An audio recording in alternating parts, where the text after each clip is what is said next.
All right, athletes, so here we are in week 2 of Pitati, the third phase of our Reaper cycle. Just to recap really quick in this overview, we've done Zulu, which was the first phase, followed by Mandakalu, and now we're in Pitati.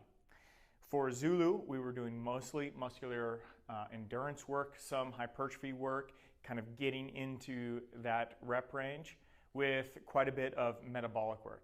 In Mandakalu, we balance things out in terms of our metabolic and strength work, and then we started to ramp up our percentages, working up to 65%, and now here in Pitati, we are going to go from 65 up to 75%. For those of you who are able to achieve 75%, we're going to have some conditional progressions in order to make sure that you're still getting the challenge that you need, since you're adapting quicker than most athletes.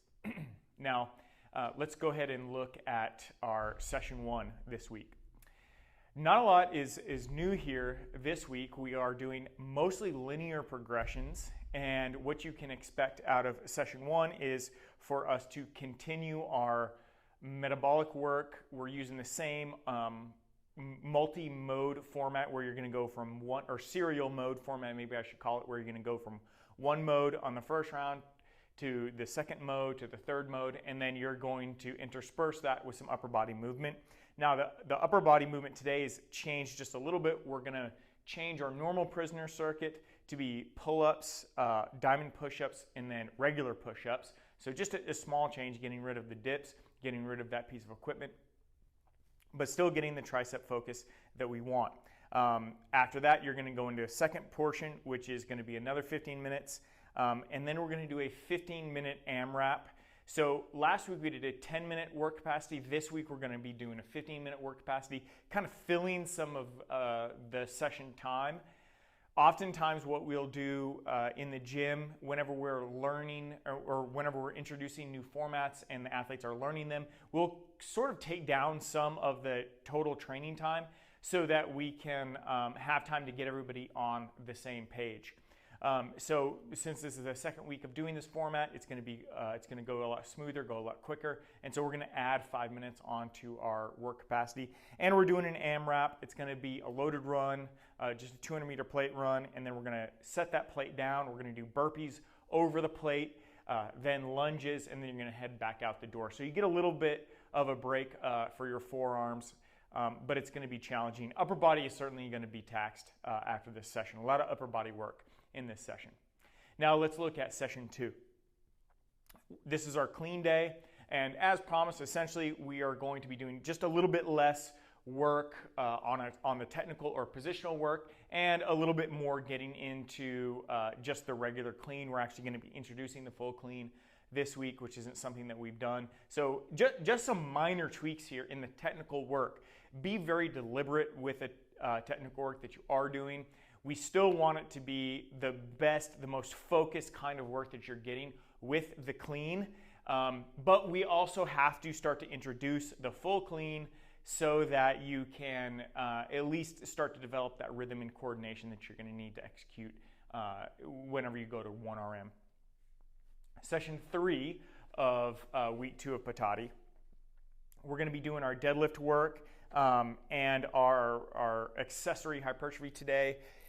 The deadlift progression is just catching up with what we have been progressing for our back squat and bench press.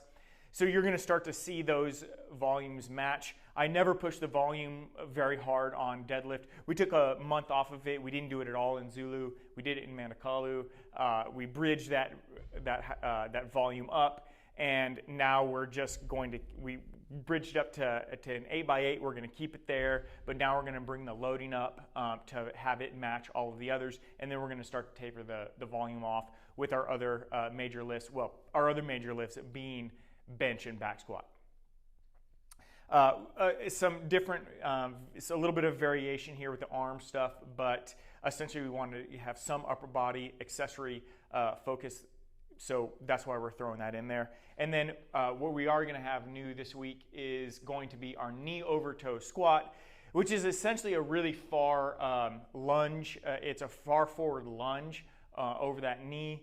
So we're just progressing the knee over toes work into kind of the final aspect of the knee over toes with our knee over toes lunge or squat.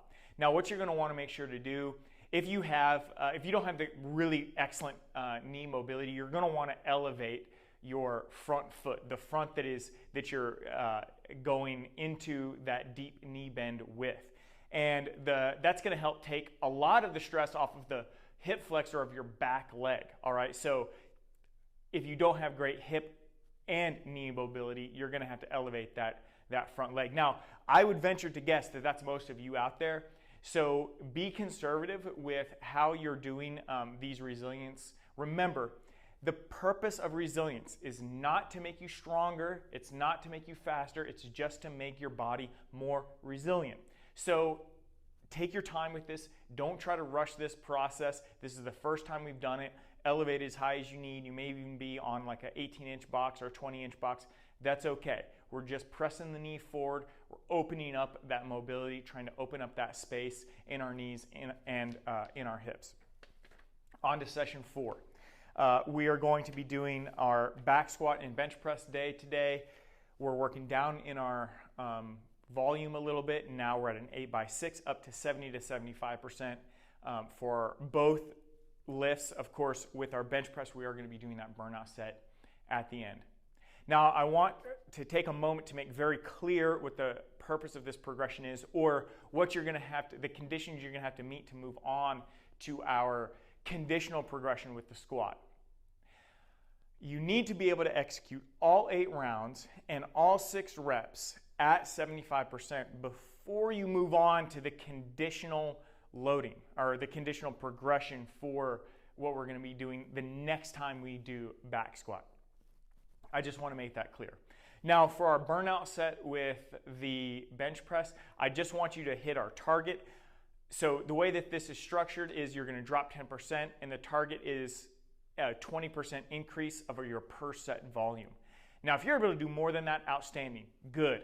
That just means that you are probably a little bit ahead of where you could be or where others are with your adaptation. That's a good thing. The purpose of that target is to give you something to shoot for. If you can go over it before you hit your failure -2, then you're in a really good spot where you're going to get a little bit more volume and therefore just a little bit more of that hypertrophy volume dose that we want you to get. Now let's move on to session 5. For session 5, we're going to be going back to our metabolic day. So we're going to be hitting our serial mode format in both A and B, and then we're going to be doing our work capacity at the end. We're going to be revisiting the same work capacity that we did in the first week. Also, we're going to be lengthening. Let me go back for just 1 second. For the aerobic capacity, A and B, we're going to lengthen those. We're going to add 5 minutes to each. We're going to go back to, and then in the work capacity, we're going to go back to what we did in week 1 of Pitati, but now we're raising the floor of your progression. So you'll get to harder rounds earlier, but you might not be able to continue to push the progression quite as aggressively as you did in week 1. Overall, a tough week. Hope you enjoy it.